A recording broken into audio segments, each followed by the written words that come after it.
প্রেসিডেন্সিতে ভাঙচুর, কাঠগড়ায় তৃণমূল, পুলিশ ঠুঁটো জগন্নাথ।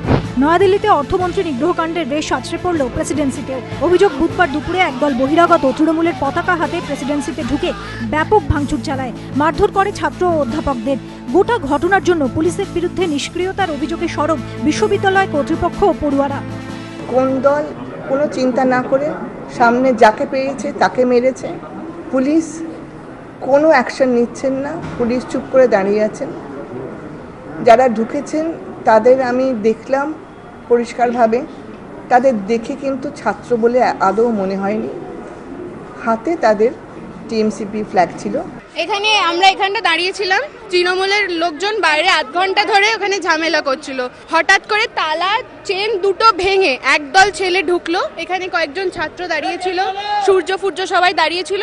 সবার উপরে মানে বিচ্ছিরিভাবে মারতে শুরু করলো, যত হোর্ডিং ছিল সব ভেঙে দিল। দিয়ে এখানে স্লোগানিং করতে করতে ওখানে অব্দি চলে গেল, ওই মেন বিল্ডিং এর। আর পুলিশ দাঁড়িয়ে হাসছে আমাদের সামনে। কিন্তু গেটের তালা ভেঙে একদল বহিরাগত প্রেসিডেন্সির ভিতরে ঢুকে পড়লো, ভাঙচুর চালালো, আর পুলিশ দাঁড়িয়ে দাঁড়িয়ে দেখলো। কেন? রেজিস্ট্রারের দাবি, পুলিশ জানিয়েছে কোনো নির্দেশ ছিল না, তাই তারা কোনো ব্যবস্থা নেয়নি। কলেজ টাইমে তারা ক্লাস করতে সেখানে ফিজিক্যালি অ্যাসল্টেড হচ্ছে, এটা অ্যাবসলিউটলি আমার ব্যর্থতা, এটা কারোর সাফল্য নয়। কিন্তু আজকে আমি রিয়েলাইজ করেছি পুলিশ আমাদের সিকিউরিটি দেবে না। আমি তো বলছি 11টার সময় আমি ওসি জোড়াসাগরকে ফোন করেছি, 11টার থেকে 11:30টার মধ্যে অন্তত 3 ফোন করেছি। আমি ওনাকে বলেছি যে আপনি সাফিসিয়েন্ট ফোর্স দিন আমার গেটটাকে শুধু প্রোটেক্ট করার জন্য। যখন ব্যাপারটা খুব সাংঘাতিক জায়গায় চলে গেছে, আমি ওপর থেকে তখন দেখছি তারা গেট ভেঙে ঢুকেছে। আমি গেটে গিয়ে পুলিশকে জিজ্ঞেস করেছি যে আপনারা কি করছেন এখানে। আমাকে ক্যাটাগরিক্যালি বললো যে আমাদের কোনো অর্ডার নেই। সে জাস্ট স্ট্যাচুর মতো দাঁড়িয়ে আছে, লোকটা হাসছে। এই হুলিগ্যান্স আটকাতে গেলে তো আমার সিআরপিএফ রাখতে হবে, আর্মি রাখতে হবে, সিআরপিএফ রাখতে হবে।